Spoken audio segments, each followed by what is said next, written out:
And he commanded the one over his house, saying, Fill the men's sacks with food, as they are able to bear, and put each man's silver in the mouth of his sack. And put my cup, the silver cup, in the mouth of the sack of the youngest, and the silver for his grain. And he did according to the word of Joseph, which he spoke.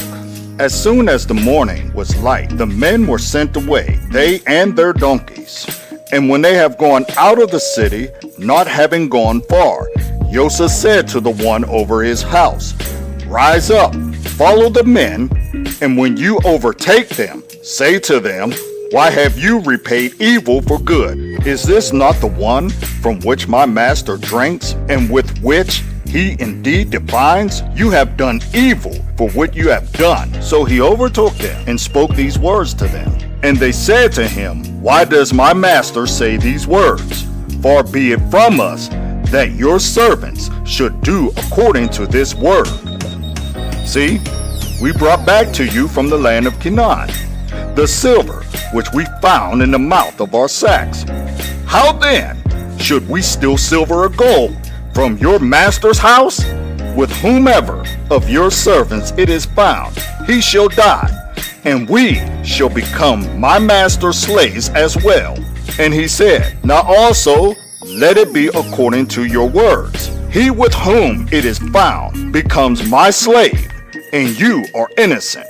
And they hurried. Each man let down his sack to the ground, and each opened his sack. And he searched with the oldest first, and with the youngest last. And the cup was found in Benjamin's sack. And they tore their garments, and each man loaded his donkey and went back to the city. And Yehuda and his brothers came to Joseph's house, and he was still there. And they fell before him to the ground. And Joseph said to them, What deed is this you have done? Do you not know that a man like me indeed divines? And Yehuda said, What do we say to my master? What do we speak? Or how do we clear ourselves? Elohim has found out the wickedness of your servants.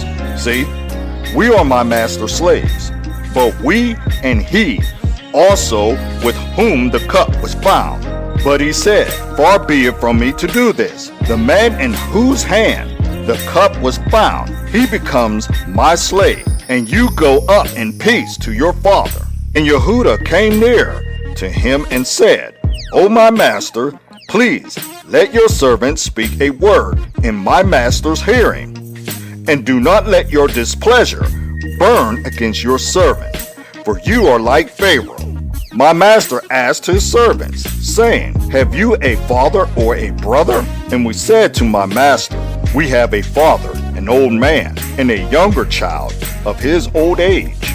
And his brother is dead, and he alone is left of his mother's children. And his father loves him. And you said to your servants, Bring him down to me, and let me lay my eyes on him. And we said to my master, The boy is not able to leave his father, for if he leaves his father shall die. But you said to your servants, Unless your youngest brother comes down with you, you do not see my face again. And it came to be, when we went up to your servant, my father, that we told him the words of my master. And our father said, Go back and buy us a little food. But we said, We are not able to go down. If our youngest brother is with us, then we shall go down, for we are not able to see the man's face unless our youngest brother is with us. Then your servant, my father, said to us, You know that my wife bore me 2 sons, and the one went out from me. And I said, Truly, he is torn to pieces, and I have not seen him since. And if you take this one from me too, and harm comes to him, you shall bring down my gray hair with evil to the grave.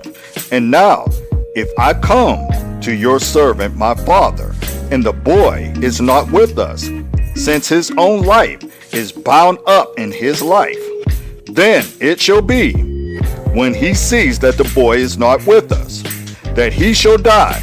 So your servants shall bring down the gray hair of your servant our father with sorrow to the grave.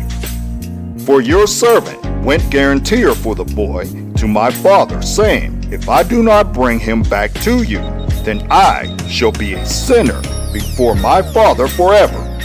And now please, let your servant remain instead of the boy as a slave to my master, and let the boy go up with his brothers. For how do I go up to my father if the boy is not with me, lest I see the evil that will come upon my father?